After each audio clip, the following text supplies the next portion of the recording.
Hi, as the Dean said, my name's Eric Weaver. I'm a retired sergeant with the Rochester, New York Police Department. I retired there in 2005. After 22 years in law enforcement, I entered into policing at the ripe old age of a couple months after my 20th birthday. I started with Ontario County, and we know what Ontario County is, over by Canandaigua and just east of Rochester. Started there just after I turned 20 years old. I worked in the jail for a couple years, and at the ripe old age of 22, I transferred to the City of Rochester Police Department, where I stayed there for the next 20 years. In 1992, I got promoted to sergeant, so I spent the last 13 years of my career as a sergeant, and I spent 5 years on our SWAT team and tactical units and internal affairs and a lot of different variety of assignments in those 13 years as a boss. In 2005, when I retired, I became a pastor. And that's a whole other story behind that, as you can imagine. I became a pastor for about 5 years. I was executive and counseling pastor of a very large church in Ontario County, church, about 1,400 people. Over the last year or so, I developed my own training consulting company called Overcome the Darkness. And just about a month ago, I actually now work as a staff person for the American Foundation for Suicide Prevention as the area director for all of Western New York, including, of course, Buffalo. So certainly there's a long professional history of some things, and that sounds really great for a resume. And that sounds really nice to say, okay, that's really cool. You had some really neat jobs, and you commanded SWAT teams and stuff. That's really great, but why are you here talking about mental health? Why are you here talking about mental illness? And I share very openly and honestly why I do that, and why I commanded the only team, in the first team of its kind in New York State, team of officers that respond out to individuals who are mentally ill and suicidal, and why I've put together several other teams around the state as well ever since. In the fall of 1995, I was a SWAT team sergeant, like I said. Matter of fact, I was the training coordinator for our SWAT team in the city of Rochester, which means I taught SWAT guys how to be SWAT guys. Anybody ever watch movies with SWAT guys in it? Well, don't believe everything you watch on TV. It doesn't really happen that way. But I spent several years being the commanding officer and the training coordinator for our SWAT team. I was a sniper supervisor. I was an MP5 submachine gun instructor. All this really cool, macho, cool stuff, right? Well, in the fall of 1995 was the first time that I told someone that I wanted to kill myself every single day. Every single day I woke up, every day I wanted to die. Now, certainly what would happen is, as many of us do, I would go to work and put on a really good show for a whole lot of people. I'd have my little uniform on and all my badges and medals and my guns and stuff, and I'd be putting on this really cool act for people, and I'd go home, scream and yell at my kids, or cry myself to sleep. Well, that just continued on until I shared with someone in the fall of 1995, and I said, if I don't tell you this, I don't know what to say, because this isn't cool, this isn't manly to talk about this kind of thing. But I can't take this anymore because I just want to die. I was told, well, you know, we immediately got to get you some help. You got to go talk to somebody. And I said, fine, you know something, I'll go talk to somebody, but you better not tell anybody about it. Has anybody ever not told somebody something because you're afraid of what somebody might say? Ever? We've all done that, right? We've all done the issues surrounding not talking about something because I'm afraid of what you're going to say. I'm afraid of what my friends are going to say. I'm afraid of what my mom's going to say. I'm afraid of what my roommate's going to say. I'm a teacher here. I can't let somebody know what's going on with me. I'm a student here. I work for the counseling center. I can't let somebody know that I have struggles. We all have done that, right? We've all not told somebody something because we're afraid of what somebody might say to us. And certainly I was absolutely no exception. So I said, you know something, we'll tell somebody about it, but I'll talk to somebody, but you better just keep this between you and I. Well, what happened was I started actually going to see a doctor and started going to see a psychologist and that kind of thing. And I found myself in the spring of 1996 now so suicidal. My suicidality became so great, and it was so difficult, and it was so challenging, I now realized the only place I could stay safe was inside of a psychiatric hospital. Now, what do you think, as a very angry and nasty and testosterone-driven bodybuilding SWAT team sergeant said when I had to call in sick to work because I went to a psych hospital? Do you think I said, hey, this is Sergeant Weaver. Hey, Sarge, how are you? Good. Listen, I'm not coming to work today because I'm thinking about killing myself. Think I said that? Absolutely not. I didn't say that because, once again, if I would have said that, you know that 30 other phone calls would have been ringing as soon as I would have hung up, said, hey, guess what Weaver just called up and said? So I had say something really cool happened to me, like I herniated my back doing squats at the gym. That's cool, right? Of course, I added like 100 pounds or so. I said, I'll squat like 5'10". My back went out. Oh, wow, that's cool. In reality, I was trying to kill myself. So I went to the hospital, and I was there for about a week or so. I was admitted because my suicidality was so great. I was then discharged, and I was certainly home and trying to deal with all that stuff that was happening from the week of the hospitalization and stuff, and things started going worse and worse and worse and worse, at which time I now found myself barricaded in the bathroom of my house.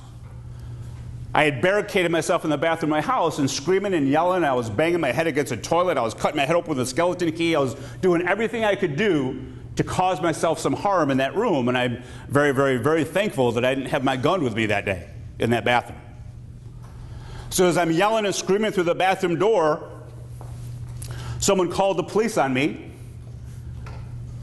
and I found out the police had been called. Now, how do you think I reacted when, as this very angry, nasty sniper SWAT team bodybuilding sergeant, heard that the police were being called on me? I just tell you, it didn't go over very well.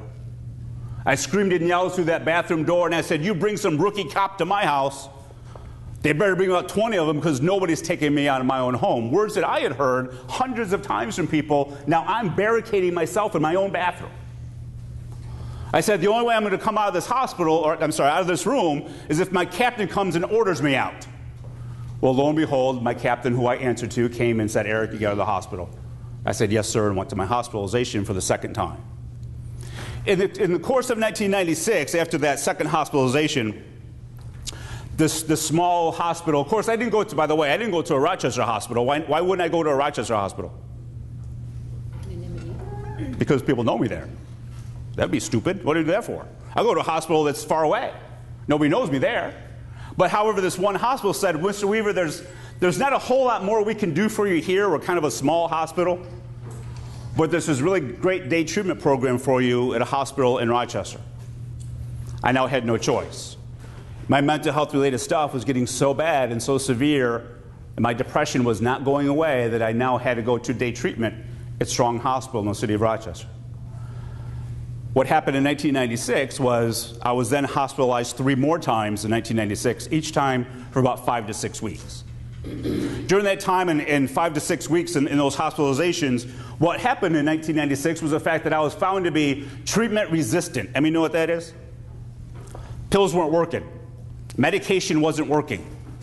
My brain was being completely treatment resistant in regards to actually figuring out how I can get better, how I can actually cause the depression, which I was diagnosed with at the time, cause that to kind of get better, to get stable. And what was happening, instead of becoming more and more stable, I was getting worse and worse and worse. My hospitalizations went from 1 week to now 5 and 6, 7 weeks.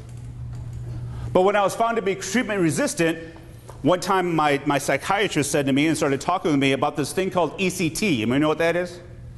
You know what ECT is? Electroconvulsive therapy. It's shock treatments. So at that point in time, when my psychiatrist said to me and said, we have this thing called ECT, these shock treatments, that we're afraid, Mr. Weaver, that the only thing that is really going to be able to help you is if you undergo these shock treatments, because the medication we're giving you just isn't working. Being scared to death and crying my eyes out, not knowing what to expect, I said, well, I can't live like this. Let's try whatever we got to try. So at that point in time, I had 12, 14, 24 shock treatments in 1996. And then at one point in time, when my recovery was getting to a level where I could actually now be home, and I remember one time they tried to put me in a halfway house so I could, and that caused even more suicidal thoughts, because I was thinking, how I can't live in a halfway house. I'm a man, I'm a husband, I got 3 children, I can't just live in a halfway house. And that actually caused my depression to kick up more, because my self-esteem was destroyed, so I caused myself to be more suicidal. Well, at one point in time, I was actually ready to come back to work. I was actually ready to come back to work, and the only 2 people that knew where I was, outside of obviously my family and stuff, the only 2 people in the police department that knew where I was is the captain that came to my house and the deputy chief, Duffy, who's now our lieutenant governor. He was my deputy chief in Rochester. The only 2 people that knew where I really was. And so as we started talking about some things, when I came back to work again, I was expecting, oh my gosh, people all going to know where I was. And nobody knew. Everybody, when I came back to work, everybody's asking me, so how's your back? Sarge, how's your back? Oh, it's fine. Yeah, it's okay. How's your back? Nobody knew. Sometimes people are so afraid to tell anybody anything because what are people going to say? And 99 times out of 100, nobody says anything. So many people are afraid that my confidentiality is going to be broken. I talk to so many officers, so many mental health people, so many teachers, so many students that say, if I go to the counseling center, before you know it, everyone's going to know that I went there. And that doesn't happen. People have employee assistance programs. Most colleges will have an employee assistance program or something similar for the professors, for the people on staff. Many times professors and people on staff and law enforcement say, well, if I go to EAP, if I go to this counseling center as a professor or as a law enforcement person here on campus, if I go, everyone's going to find out. So guess what we do? We don't go. I'm here to tell you that I worked for a police department with 700 cops in it. Nobody knew. My fears of what would people say didn't happen. So I came back to work again, and after a couple of years or so, my depression and my suicidality became much worse all over again. The medications, some things just weren't working anymore. And I found myself once again facing the issue of hospitalization in 1998. So here I was again hospitalized for another 5-6 weeks in the summer of 1998, dealing with lots of stuff in regards to my professional life, my own challenges that I had, and personally, professionally, mental health-wise. One of the things that it will talk about in regards to mental health, when people hear the words, and you have to be honest, and this is where you guys got to come in instead of hearing me talk for at least an hour and a half, right? When you hear the words mental health, what is the first things you think of? First words that pop into your head? Crazy, yeah. What else?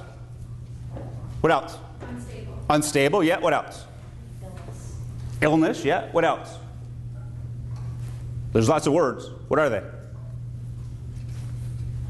Mental health, what do you think of? Genetics. What's that? Genetics. Genetics, sure. Therapy. Nuts, schizo, violent, depressed, suicidal, hopeless, worthless, no good, poor upbringing, bad behavior. That's a lot of times when people think of mental health, they think of all that stuff, right? That's just what society has kind of shown us. That's what TV has shown us. That's what the movies have shown us. That's what our parents told us growing up, because that's what our friends did. And a bunch of crazy people. You know, we all got crazy Aunt Mary, right? We all know. That's what we just grew up with. So when you hear the words mental health, people automatically say crazy and nuts and schizo and violent and depressed and therapy and all that stuff. And that's what the culture, and that's what our culture in North America usually says to us. But when you hear the words mental illness, what do you think of? Sick? Sure. What else? What's that? Abnormal? Yeah. What else? Just some of the same words pop into your head too? Of crazy, nuts, and schizo, and violent, and depressed, and hospitalized, and unstable. There's the same kind of words kind of come up in the same way, right? So let me ask you a question. How many people think, and please raise your hands, how many people think that mental health and mental illness are the same thing? Few of you, right? Mental health, and this is huge for us to remember. Mental health, the definition of mental health, a really basic, simple definition of mental health, is how we think and how we feel and how we act and how we relate to other people throughout our lives. How we think and how we feel and how we act, how we relate to others, how we make decisions, just how we do life. Mental health has absolutely zero to do with mental illness. Mental health is just what we do with life. How many people, when you woke up today, made some decision? There's a few of you didn't make no decisions at all. Somebody just told you what to wear today, right? But certainly every one of us made it. How many people talked to somebody, at least one person today? That's mental health. That's it. How we think, how we feel, how we talk, the decisions we make, how I relate to my friends, how we relate to family members, that's mental health. Every one of us has a brain, right? I know sometimes we kind of wonder about that, right? But every one of us has a brain. Every one of us has mental health. Some people just have really good mental health. Some people just have not so good mental health. But everybody's got it. When you hear the words mental illness, you start recognizing the fact that mental illness, and this is a crucially important thing, a mental illness is a medical condition that disrupts the person's ability to think, feel, and act and relate to other people. Mental health is how we do it. Mental illness is a medical thing that disrupts it. Does that make sense? Now, what part of our body is disrupted by mental illness? Our brain. How much more complex is your brain compared to any other organ in your body? A lot. But when I ask you this question, when I ask you and I say, when you think of physical health, when you think of the things of physical health, what do people think of? If I said, think of physical health, what do you think of? What's that? Motor skill, sure. What else? Staying fit.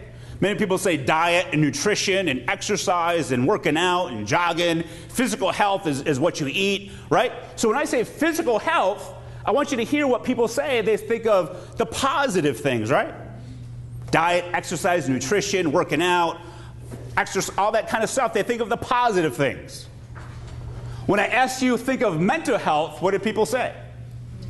Crazy, nuts, depressed, sick. When I ask people, when you think of physical health, no one ever says, okay, I want you, this whole class, think of physical health. What do you think? Cancer, diabetes, leukemia, heart disease, broken legs. Do people think of, when you think of physical health, do you think of cancer? You think of working out. When you think of mental health, you don't think of thinking right and proper ways to live and the ways to deal with your own emotions. You think of mental illness. You think of somebody who's sick. Do you see the problem? So when I talk about your physical health, it's all good. I talk about mental health, it's all bad. That's called stigma. That's called that whole thing that we've used that word so many times that sometimes people don't even know what it means, that whole thing surrounding stigma. 1 out of 5 people in this country will come down with a mental health disorder, will have a mental health related disorder in any given year. 1 out of 5, right? So 1 out of 5 people, everybody catch that? 1 out of 5 people will have a mental health disorder at any given time throughout the year. That means 1 out of 5 people in this room, too. 1 out of 5 people in this room. And oftentimes when I do that 1 out of 5 people in this room thing, some people kind of get kind of little start looking around the room and start thinking I'm going to start counting off by 5s. Right? 1, 2, 3, 4, 5. 1, 2, 3, 4, 5. Well, Joan, yeah, a little goofy. 1, 2, 3, 4, 5. Hey, with that hat upside down, yeah, something's wrong with you. 1, 2, 3, 4, 5. 1, 2, 3, 4, 5. Well, yeah, obviously, right? And everybody kind of giggles and laughs and says, well, it's not me. I know it's not me. It's that one over there, right? It's not me. I know it's definitely not me. I don't have no problems. By the way, if you don't think you have any problems, guess what your problem is? Denial. That's your problem. Everybody's got something, right? We're talking about 1 out of 5 people having something, and everybody kind of giggles and laughs and says, oh my gosh, it's not me. It's got to be them. It's got to be them. What if I said in here, and people kind of laughed about that, right? But what if I said 1 out of 5 people in this very room, how many people have had someone in their family die by cancer? Lots of us, right? Or die by some other fatal disease. Lots of us have. So what if I said to you this, in all seriousness, what if I said this to you? 1 out of 5 people, and I'm so sorry to say this to you, but 1 out of 5 people in this room will come down with a fatal form of leukemia within their lifetime. 1 out of 5. 1, 2, 3, 4, 5. 1, 2, 3, 4, 5. 1, 2, 3, 4, 5. How come ain't nobody laughing? You know why? Cancer's not funny. Is it? Cancer's not funny. We don't laugh and joke about cancer and call people baldy when they're going through chemo. Cancer's not funny. The thing is neither is mental illness. Mental illness sucks. But oftentimes what we do, and we kind of giggle and laugh and say, it's not me, it's you, it's not me, oh, look at him, ah. Mental illness isn't funny. And so oftentimes, if I was to count off by fives of those who in this room who have a mental health disorder any given year, if I did count off by fives, well, guess what? I'm one. I'm one. Is that a bad thing? Is that a good thing? It just is what it is. But the one thing it's not is funny. And one of the things that really is difficult is when I've done that same little exercise when I've had a room full of mental health professionals. And sometimes they're the ones who laugh the most. Sometimes people with the biggest stigmas around mental health are the ones who should know better. So when people kind of giggle and laugh about the issues of mental health and mental illness, it's because we put those defenses up because we say, well, I don't want to be one of those people. And as we start looking at that, and we start looking at the issues surrounding mental health, we start looking at the issues surrounding mental illness, we start understanding what those stigmas are, we start recognizing our own stigmas with some things. It's like, okay, if I've grown up with someone with a mental illness, I realize that it stinks. The day that I was told, and this is one thing that was very, very difficult for me, was, and because I could deal with all the hospitalizations, I could deal with all the medication, I could deal with the ECTs, I could deal with all that stuff, right? But the one thing that was most difficult days of my life, I remember, is when I was told, Eric, what you have is a mental illness. What you have is called a mental illness. And I said, you know something, I might be crazy, I might be screaming and yelling, I might be throwing chairs at my kids, I might be suicidal, I might want to kill myself, I want just doing all this bizarre stuff, I might be doing that, but I don't have no mental illness. I said, Eric, what you have is called a mental illness. No, I'm not one of those. Eric, what you have is a mental illness. And it wasn't until the day that I actually could accept that fact that I actually could start recovering with some of the things that I was dealing with because of my perceptions and stigma surrounding mental illness. I was a Rochester police sergeant. My own perception of mental illness was the homeless guy pushing a grocery cart talking to himself. That's what mentally ill people look like, right? They don't look like anybody else. They don't look like us. They look like those people. Many times people have said over the years, Eric, you know something, when you talk and when you speak and you do classes and you teach and stuff like that, it's really kind of cool, Eric, because you know when we talk and when you do counseling and that kind of thing, it's amazing because you don't look mentally ill. And I say, what am I supposed to say to that? Do I say thank you? Do I say I'm sorry? Do I say I'll try harder? What does that look like to you? What does mental illness look like to you? And once again, Hollywood and the movies and TV has done a lot of disservice to the mentally ill because they just truly look like those people. The reason we talk so much about mental health and mental illness in regards to suicide is very, very apparent, very obvious why we do that. 90% of all those who take their lives in a given year, 90% of the people who die by suicide have a diagnosable mental health disorder at the time of their death, as well as sometimes substance abuse issues. So 90% of all the people who die by suicide have a diagnosable mental health disorder at the time of their death. Now, what do you think the key word to that sentence is? Anybody know?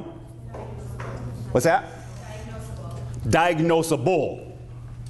Not diagnosed, right? Diagnosable. Not everybody gets help for what they should get help for, right? How many people have ever not gone to the doctor for something you probably should have gone to the doctor for? How many people suffered through a sinus infection when you just tried to tough it out instead of going to the doctor and getting antibiotics? We've all not gone to get treatment when we probably should have. Is there a stigma? If you have a sinus infection you don't go to the doctor for it, is there any stigma around sinus infections? People look at you, oh my gosh, you're one of those people because you have a sinus infection? There's no stigma around that. So we don't even go for simple things sometimes, let alone those things that there's tremendous stigmas and shame sometimes associated with. So we start realizing that not everybody who is depressed, not anybody who struggles with mental health stuff gets help. Usually, rarely do they ever. So we see that 90% of those who die by suicide in this country have a diagnosable mental health disorder at the time of their death. We start looking at mental health and mental illness and suicide is directly correlated. It doesn't mean they were diagnosed schizophrenic. It doesn't mean they had diagnosed bipolar. It could mean that they're severely depressed and they never talked to anybody about it. we start seeing all the issues surrounding mental health and suicide. We see the incredible direct correlation between the two. My 4 diagnoses include bipolar, and this is one of the things that was kind of strikingly humorous in a bizarre way. Is that one of the, anybody know some of the manic things that anybody, how many people are like psych students or people that are smarter than me? Which is most of you, right? Because I just went to high school, that's all I got. So when we start looking at some of the things, bipolar, some of the manic things that happen in bipolar, where are they? Mood swings. What's that? What's the energy, what else? Mood swings, yeah, what else? Spending a lot of money, reckless behavior, inappropriate behavior, things that you really don't want to talk about, things that when you come down off that manic episode you're kind of ashamed of, right? Well, this is what happened when I went to my doctor. All of my manic episodes, most of that involved sexual addiction, because I began to have sexual addiction when I was about 14, which is a whole other issue. Pornography addiction, which started when I was about 11, which is, by the way, the average age for a male in this country to be addicted to pornography is 11 years old. That's a major issue, by the way. So we just don't talk about it. We just don't talk about it.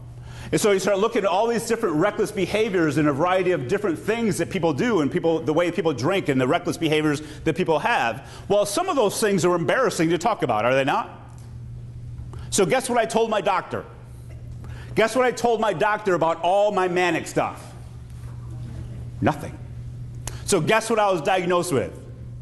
Major depression. Because the manic stuff was embarrassing. Some of the manic stuff actually made me feel like a hero where I worked.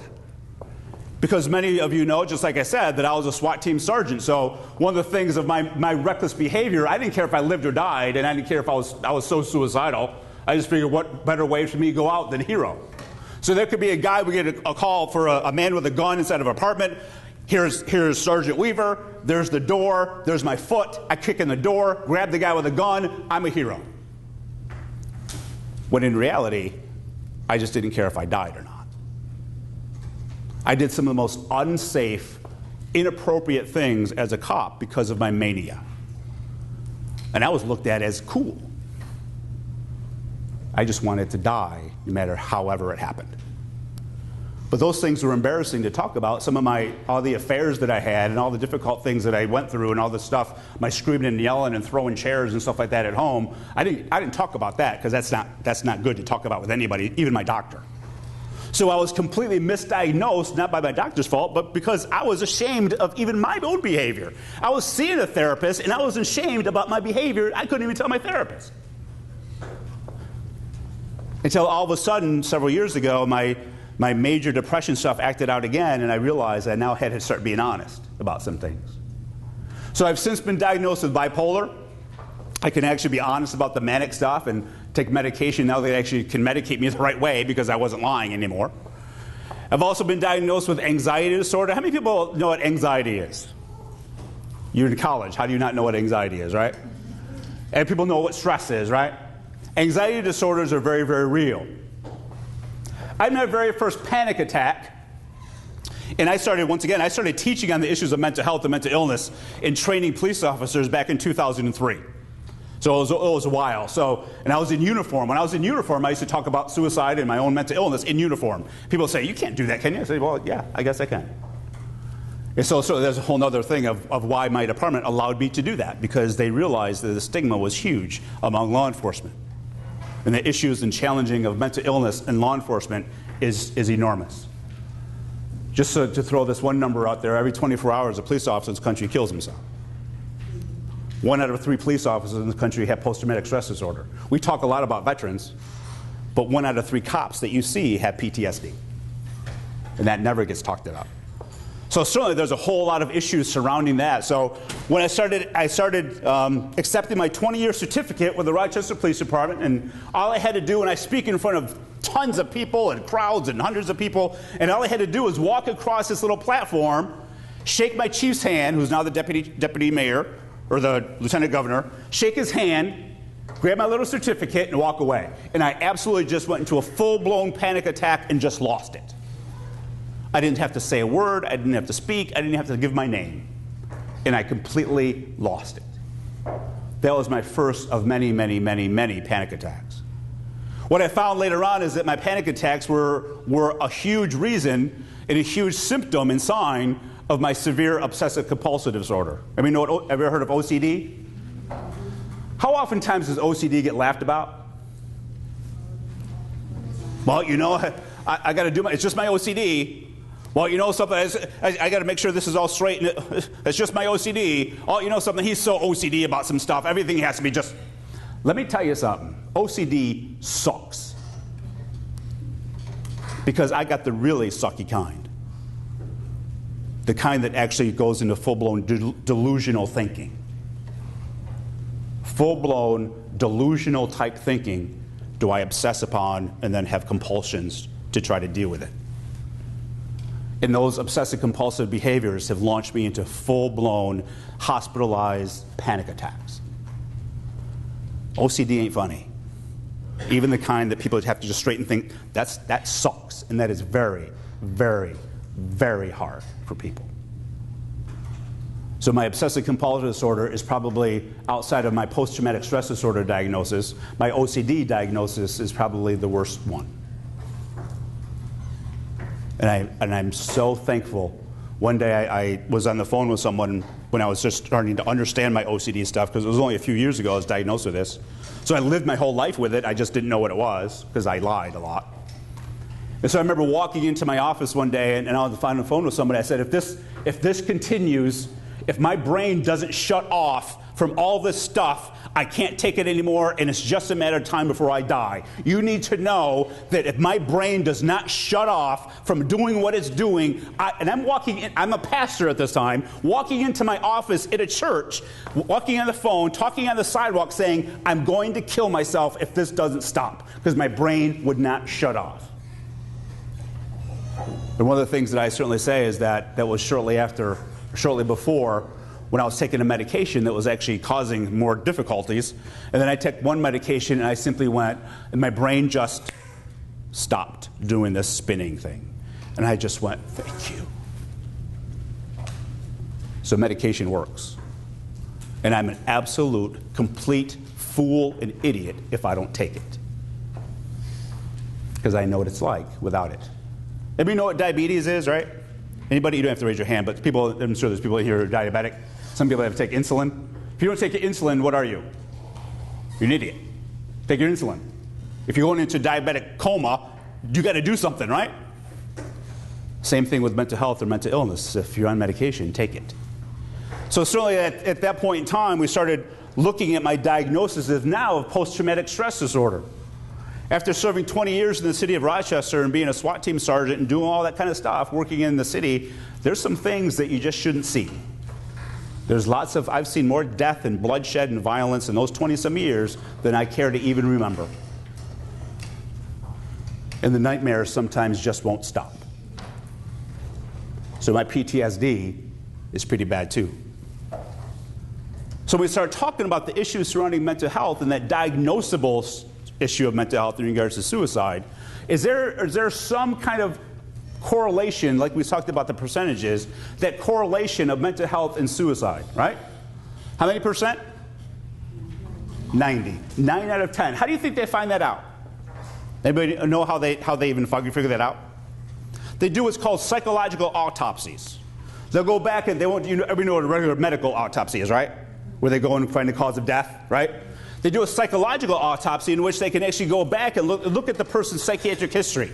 Go back and look at this person's life. Go back and look at what he said or she said and the friends or whoever they dealt with and what the family had to say and all those kind of things in regards to doing a psychological autopsy. And they go, based upon what we know, this person was severely depressed. Based upon what we see, this person had a severe mental illness.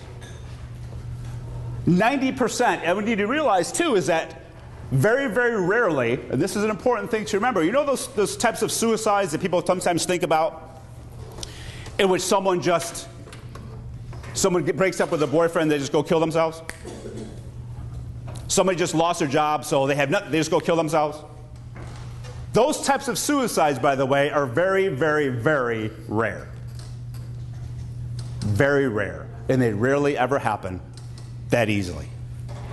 that simplistically, in which you have someone who now broke up with a girlfriend or a boyfriend, and without any other mental health related stuff, they complete suicide. That rarely happens. 90% of the time, there's a diagnosable mental health issue there along with it. And that's an important thing. We start talking about getting help and talking to other people and helping other people, and how do we actually help one another? What do we recognize in each other? How do we even deal with some of these things? But first, we need to realize that the mental health is very, very real in our lives, right? Mental health, who is affected by mental health?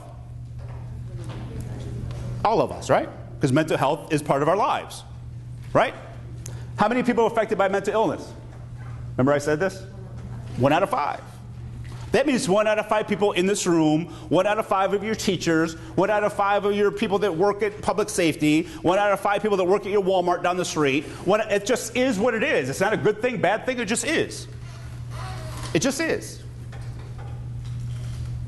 So one of the biggest things we do, when I say this, and I'll talk about that with different groups or whatever, yeah, it might be 1 out of 5 of these people, 1 out of 5, it's not 1 out of 5 of us, because we're beyond that. Really? No, we're not. 1 out of 5 students at Buffalo State have a diagnosable mental health disorder at any given time. 1 out of 5 professors. It just is what it is. It's not people think, well, we're a bunch of crazy people around us. No, we got some people that just might need some help. As we all do at times, right?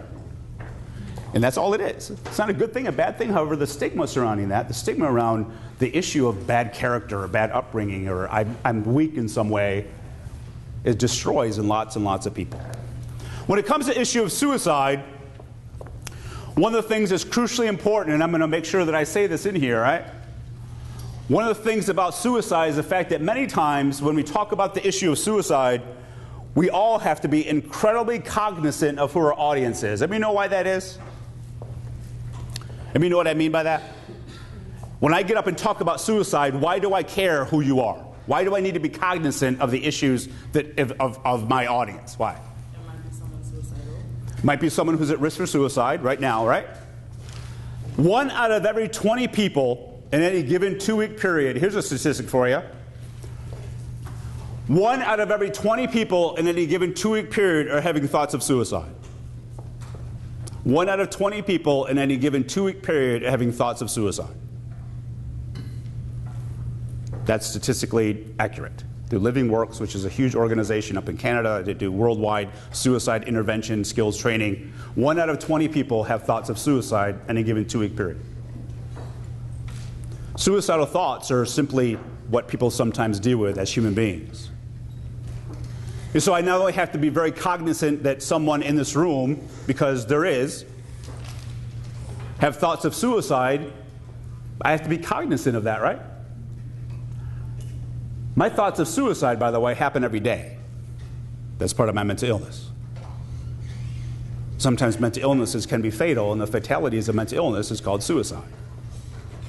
But 1 out of 20 people have thoughts of suicide in any given 2-week period.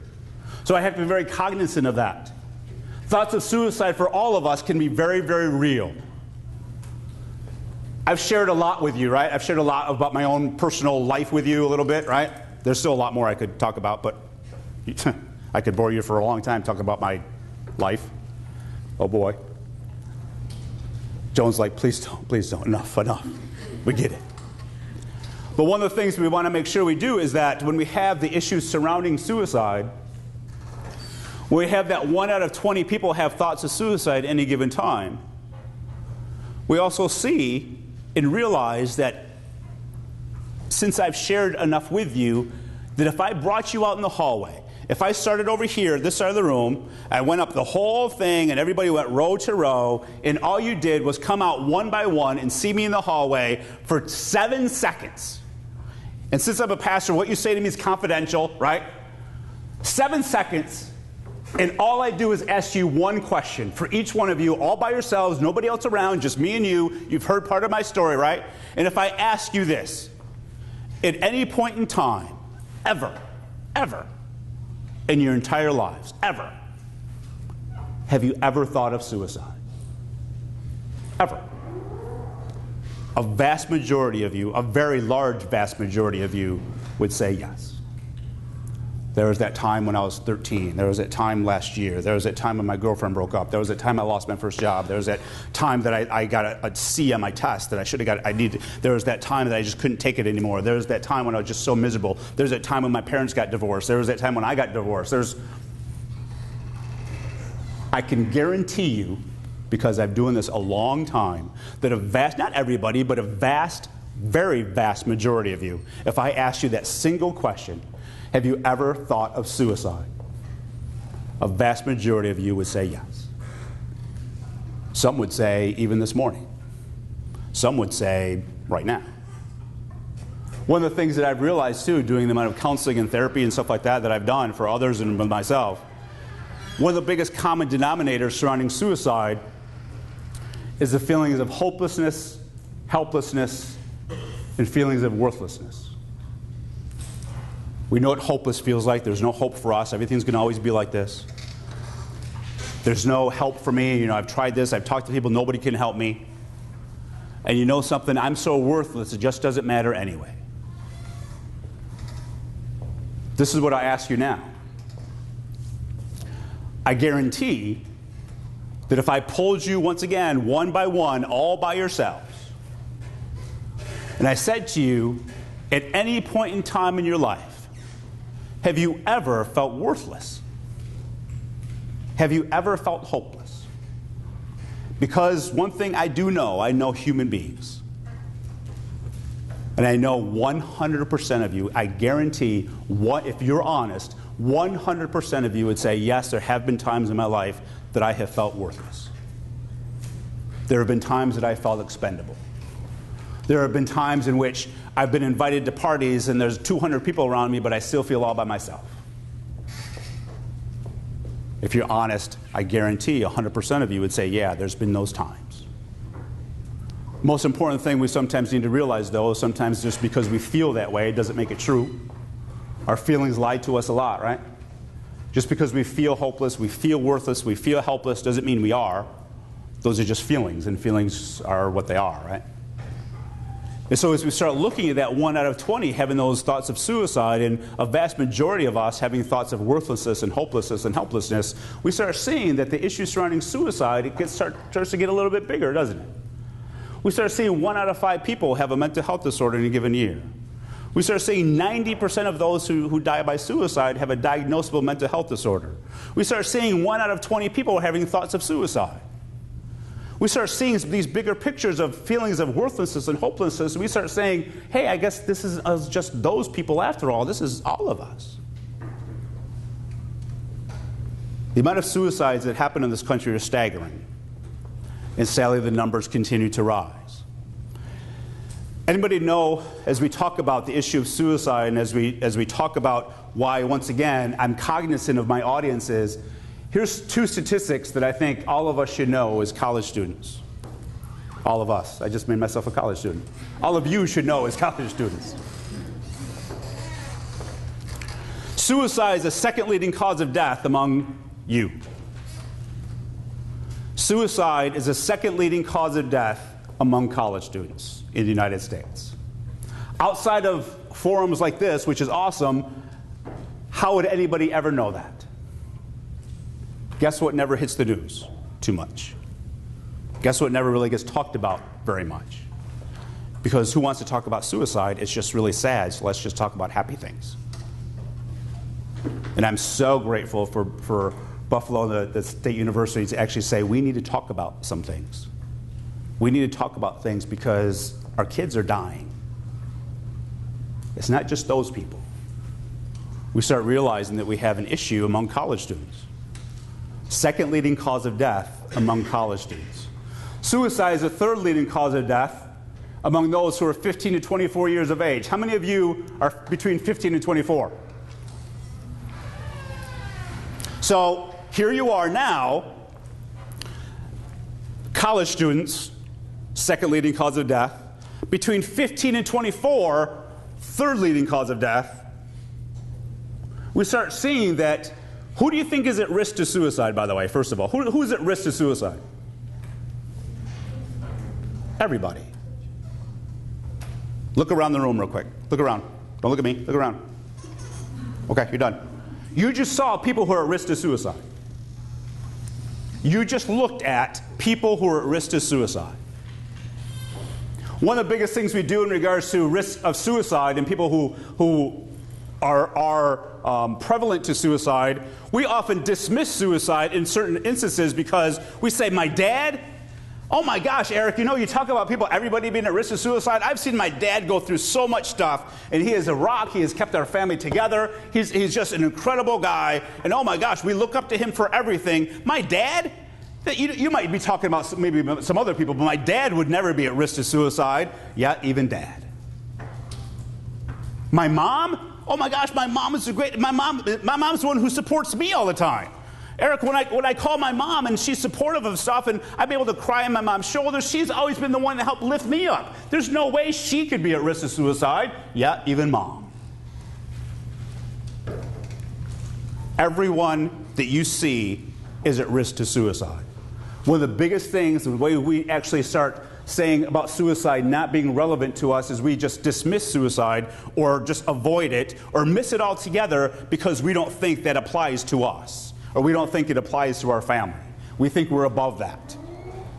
It's the important thing to realize that when you start looking at suicide being the second leading cause of death among college students, the third leading cause of death among 15 to 24-year-olds, suicide is the fifth leading cause of death among 5 to 14-year-olds. How many people have little brothers or sisters 5 to 14?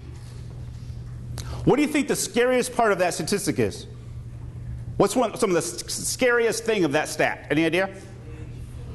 They started the suicide statistic out at 5 years old. They had to start the statistics surrounding suicide at 5. I've had many people say, you know something, I've had so many people that have done this. How many people do you think I've taught over the last 11, 12 years on suicide and mental illness? So I've seen it all. Oftentimes I'll see this.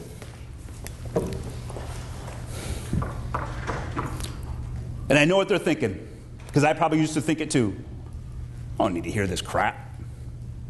This is stupid. You know something? If people ain't got no problems, they can just pick themselves up and we all got problems, man. It was just suicide, please, coward's way out. Nah, what am I sitting here for? And this is ridiculous. My family ain't got these problems. I know some crazy people who do though, boy. Lucky we ain't got nothing wrong with my family. Do you think I've ever seen that before? Do you think people have thought that before? Do you think there could actually be people actually here today thinking the same thing? Yeah, because that's what people do. That's what people do. I'm not stupid. That's what people do.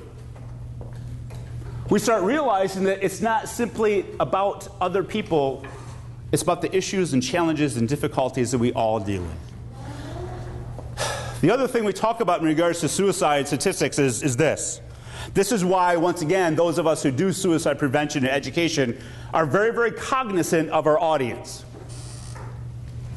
60% of us in this room, 60. So we're not talking about 5%, 10%. We're now talking 60% of us in this room will have known someone who's died by suicide. 60% of us in our lifetime will have known someone who's died by suicide. If you feel comfortable, raise your hand. How many people know someone who's died by suicide? That affects lots of us in this room. Suicide has touched our lives in a very personal way. The other thing that we know is 20% of us will have someone in our immediate family die by suicide. If you feel comfortable, raise your hand for that too. People in your immediate families died by suicide. When I say immediate family, I'm including cousins and sisters and all that as well too. So we start looking at the numbers, right? We say 60%. I'm no math whiz, but when you all raise your hand, it looked like about 60% of you. And certainly when I'm no math whiz either, but when I said that the 20% of you would raise your hand, it looked right around 20%. All of you in this room fit the general statistics in a bigger scale. So when you talk about mental health, you talk about suicide, you make jokes about mental health, you laugh about somebody who's a little crazy, you have no idea who's next to you listening to that. You have no idea about the person who's been affected by suicide when we start dealing or start laughing or giggling about somebody who died or somebody who might be a little off. We start looking at those numbers, we start understanding many, many issues that come along with that. That you look around and those numbers, if you had someone you know died by suicide, raise your hand. If you just knew someone who died by suicide. Keep them up for a second. Look around, everybody look around. Those numbers now become real people. All right, you can move down. Those numbers and those stats now become real life people.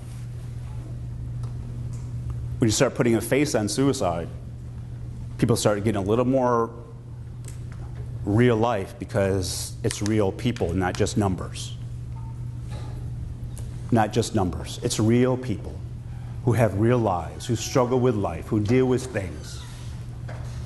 So when we talk about the issues surrounding suicide, we start realizing that it's a lot more than just bullet points on a screen. It's people. How many people, do anybody know how many suicides there are in the country every year, approximately?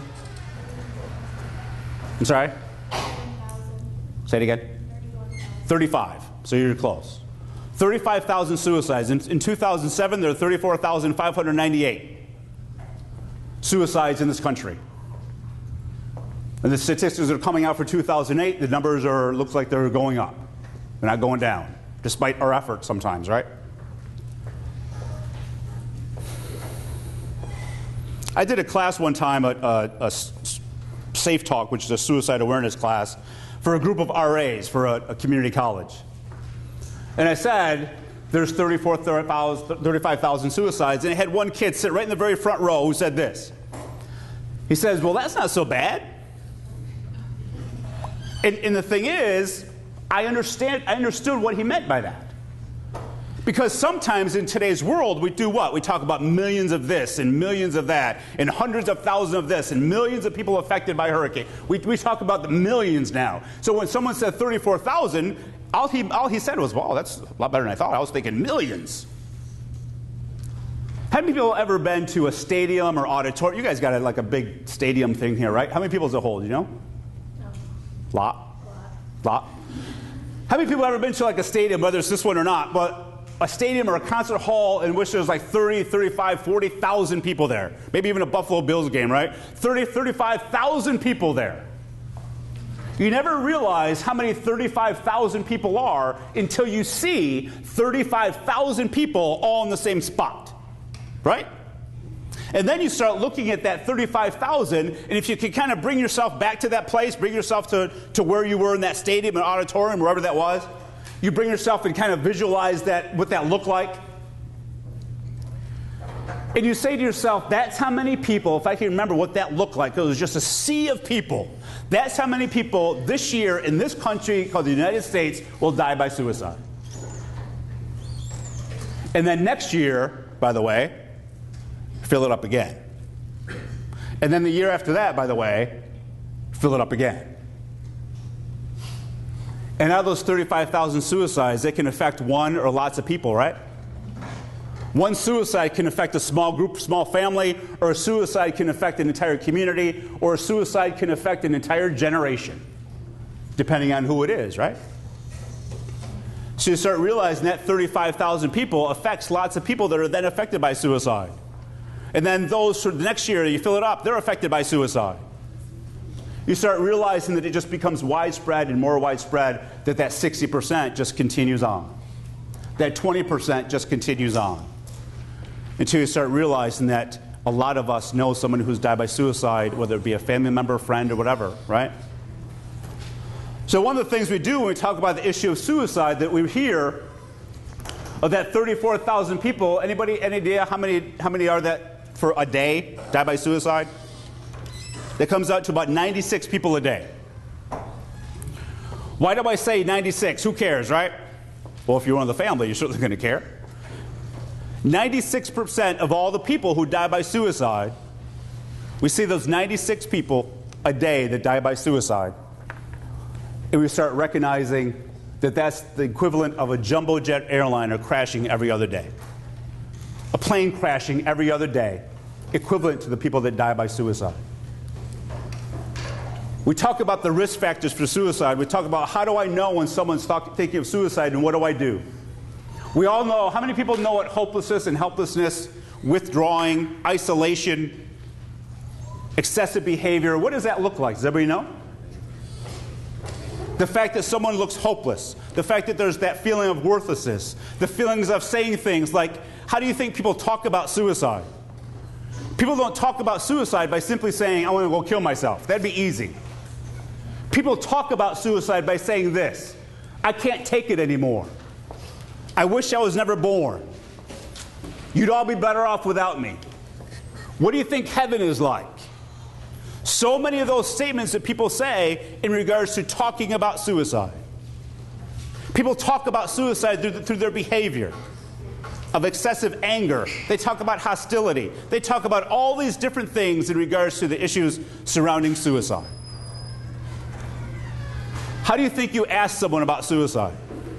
You ask someone about suicide openly and honestly and directly, and you ask them, are you thinking of suicide? And you ask that openly and honestly and directly. Asking someone about suicide, by the way, and this is an important myth that I'll tell you right now, asking somebody about suicide does not give them the idea. Asking someone about suicide does not give them the idea. So many people completely avoid asking about suicide because they're afraid they're going to put somebody's thought in their head. But asking about suicide doesn't give someone the idea. So if you have those feelings, you have that inner feelings, those feelings of recognizing that someone just is not doing well, they're withdrawing, they're isolating, they're drinking too much, they're doing whatever, they're excessively acting out, their behavior, they have excessive anger, they're severely down and depressed. You ask that question, and I need to ask you a really honest question: are you thinking about suicide? Are you thinking about suicide? It doesn't give them the idea. And if you're able to ask that question, the very next thing you need to do, there's a reason why people don't ask that question, because most people are afraid of what they're going to say. So we just don't ask it. But if you're going to ask that question about suicide, the next thing for you to do is what? Any idea? Shut up and listen. You just listen.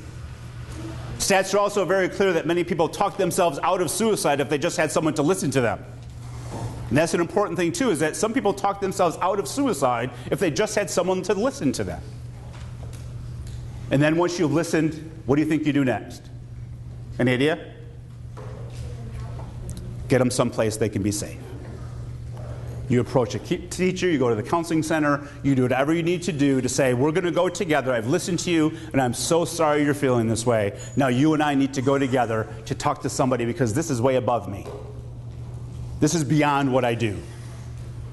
Your job as a helper, your job who sees someone who's at risk of suicide, isn't to fix the person's problem, but sometimes just simply to listen and get them someplace where they can be safe, and never, ever, ever leave them alone. One of the things that we could talk about for a long time is the issues and all that stuff around suicide, and certainly we can discuss it for hours upon hours. But I'll close up the next couple of minutes. Any questions that I can answer for you? Anybody got any questions, thoughts? Now that it's 1 minute before I'm supposed to be done, any questions? I don't have a question, but I want to thank you very much, and just remind people that counseling center is on the second floor of Weigel Health Center, and when we're closed, we work with crisis services. So there's always a number to call. Their number is 834-3131, and there's an 800 number that we're trying to publicize too. And we'd love to see you all at the walk next week. At the walk on September 17th. Write this number down. Since most of you got pens already, ready to go? Write this number down: 1-800-273-TALK. That's 1-800-273-TALK, which the actual numbers for that is 8255, which is the National Suicide Hotline number, 1-800-273-TALK. 24 hours a day, talk to anybody. If you don't do anything for anybody else, if you see someone who's suicidal, if you don't know what to do, at least give them a phone number. All right? Thank you.